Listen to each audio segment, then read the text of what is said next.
Bismillahirrahmanirrahim. Assalamualaikum warahmatullahi wabarakatuh. Alhamdulillahi ma'ana rabbiya khairar rabb wa wasitotna al-musyaffa' abduhu al-muntakhab. Allahumma salli wa sallim ala sayyidina Muhammadin salatan taghfiru biha jami'an dhunub wa ala alihi wa sahbihi wa tabi'ina wa man bihadihi muqtada. Asyhadu an la ilaha illallah wa asyhadu anna sayyidana Muhammadan abduhu wa rasuluhu la nabiyya ba'dah. Amma ba'd. Ikhwan dan akhwat yang dirahmati oleh Allah, sudah kita bahas bagaimana Nabi Muhammad SAW berangkat dari Madinah menuju ke Badr, dan bagaimana peperangannya sudah akan dimulai, dan bagaimana seorang sahabat Khobab bin Mundir menganjurkan kepada Nabi Muhammad untuk mendekati salah satu sumur yang ada di sana. Maka digalilah sebuah kolam dadakan malam itu, kemudian dijadikan sebagai tempat minum besok ketika akan perang. Dan Nabi Muhammad SAW memerintahkan beberapa sahabat untuk mengintip dari jauh bagaimana keadaan orang-orang kafir Quraisy, karena malam itu ada hujan rintik yang sangat segar datang yang membasahi tubuh orang-orang yang ada di kubu Nabi Muhammad SAW. 313 orang ini, mereka mendapatkan gerimis yang sangat menyegarkan mereka. Ingat bahwa di Jazirah Arab mereka sangat jarang mendapatkan hujan. Dan ketika malam itu hujannya spesial dari Allah, hujan itu menghilangkan semua capek yang mereka rasakan. Perjalanan 200 kilo, berjalan, naik onta, kekurangan makanan, lapar, ngantuk, kemudian baju yang kotor. Cukup diguyur dengan gerimis yang tipis-tipis saja oleh Allah, kekuatan mereka kembali, bahkan lebih lagi. Ngantuk mereka hilang, karena mereka ditidurkan oleh Allah sekejap yang membalas semua kelelahan mereka. Kemudian mereka diberi kekuatan lebih dengan air hujan itu. Sedangkan 2 kilo atau 1,5 kilo di balik gunung ada hujan badai yang luar biasa. Saya ulang lagi bahwa orang di Jazirah Arab saat itu, bahkan sampai sekarang, tidak biasa merasakan hujan. Hujan badai yang luar biasa memporak-porandakan tenda mereka, sehingga mereka malam itu tidak bisa tidur dengan nyenyak, dan baju mereka pun basah, kuda-kuda mereka pun kalang kabut, dan keadaan mereka kacau sebelum kekacauan esok hari. Padahal siangnya ketika masih di perjalanan, mereka dengan sombongnya memberi 100 orang di depan pasukan khususnya.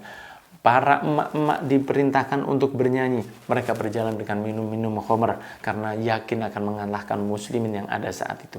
Maka akhirnya esok harinya pun datang, dan mereka saat itu berbaris. 313 pasukan yang sangat dimuliakan oleh Allah dan dijamin surganya oleh Allah. Dan berbaris pula orang-orang kafir, kurang lebih 1.000 orang, yang saat itu diberi motivasi oleh setan. Saat itu mereka merasa ada rasa takut di dalam hatinya, karena Utbah mengatakan, wahai orang-orang Mekah, pikirkan lagi sebelum kita berperang dengan saudara-saudara kalian. Bukankah Nabi Muhammad adalah salah satu sepupu saya juga? Bukankah mereka adalah orang-orang yang masih kerabat kalian? Apakah perlu kita melakukan hal ini? Di mana Abu Sufyan sudah selamat sampai di Mekah. Pikirkan sebelum terjadi.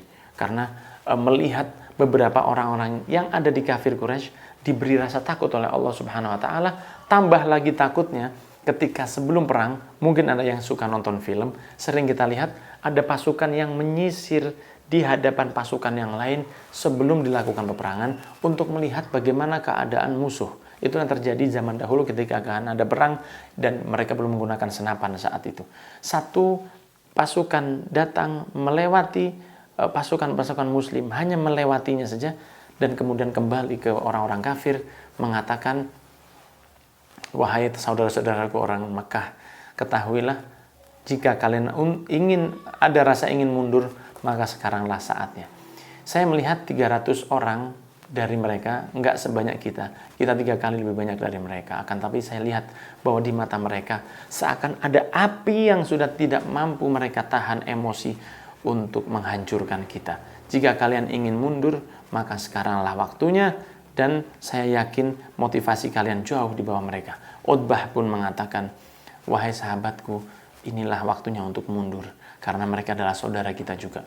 Saat itu setan, iblis datang dan mengatakan kepada mereka, datang dengan berwujud seperti Suraqah bin Malik, salah satu pimpinan Bani Kinanah yang dikenal oleh Abu Jahal. Saat itu tahu-tahu dia merangsek dari belakang dan tahu-tahu sudah ada di sebelah Abu Jahal.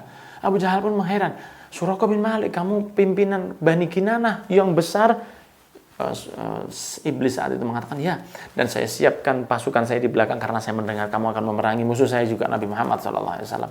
Padahal saat itu adalah iblis yang mau berwujud seperti manusia, dan dia pun hal ini diabadikan di dalam Al-Quran, dan dia pun mengatakan, saya akan menemani kalian. Maka Nabi Muhammad SAW saat itu memerintahkan 3 pasukannya untuk maju menghadapi 3 pasukan juga yang ada saat itu. Maju 3 orang melawan 3 orang, yaitu Utbah, Syaibah, dan Walid. Maju 3 orang dari Ansor. Maka ketiga orang kafir mengatakan, siapa kalian? Saya nggak ada masalah dengan kalian.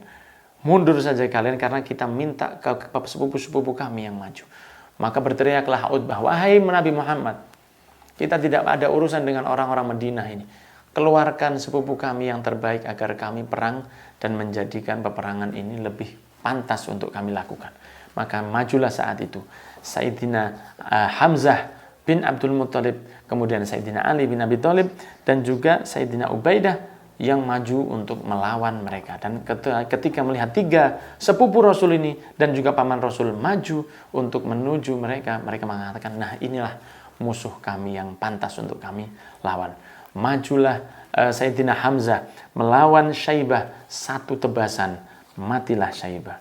Maju Walid melawan Sayyidina Ali bin Abi Thalib, 1 tebasan, terbelah menjadi 2 si Syaibah. Hanya ketika Ubaidah berperang dengan Utbah sebagai duel awal dari duel besar yang akan dilakukan, saat itu terjadi peperangan yang imbang. Sayyidina Ubaidah juga terluka, Utbah pun juga tidak berdaya, dan akhirnya Utbah dibunuh oleh Sayyidina Hamzah dan Sayyidina Ali.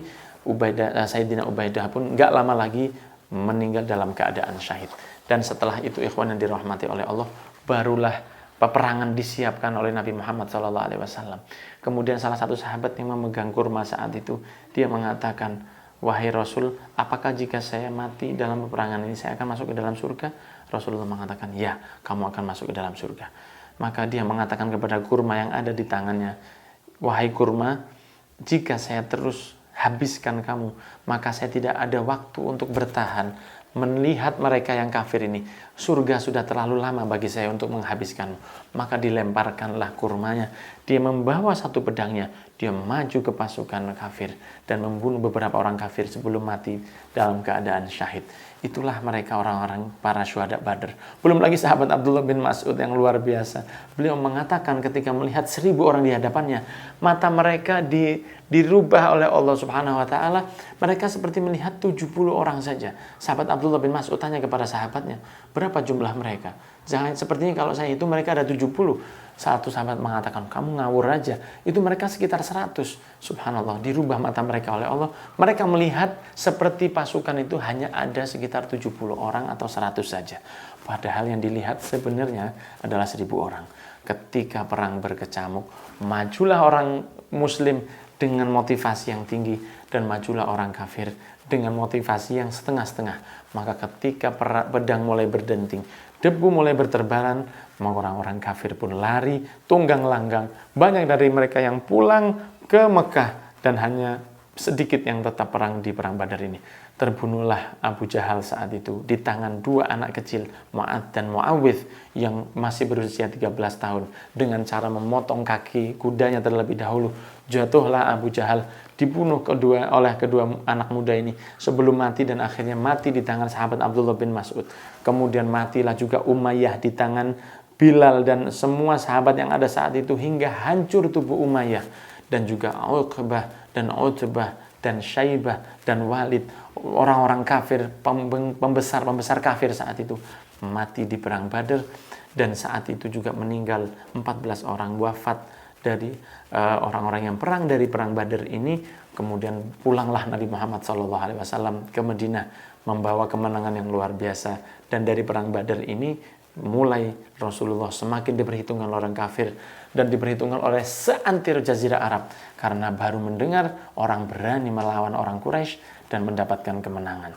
Inilah kisah singkat dari perang Badar, sehingga kita berharap dengan membahasnya kita semakin dekat dengan pejuang-pejuang Islam yang mereka berperang tidak ada niat lain kecuali li'ila'i kalimatillah, Salatullahi salamullah ala toha rasulillah. Semoga salawat kepada Rasul sallallahu alaihi wasallam bi ahlil badri ya Allah, dengan ahlil badr semoga kita diberikan keberkahan dunia wal akhirah.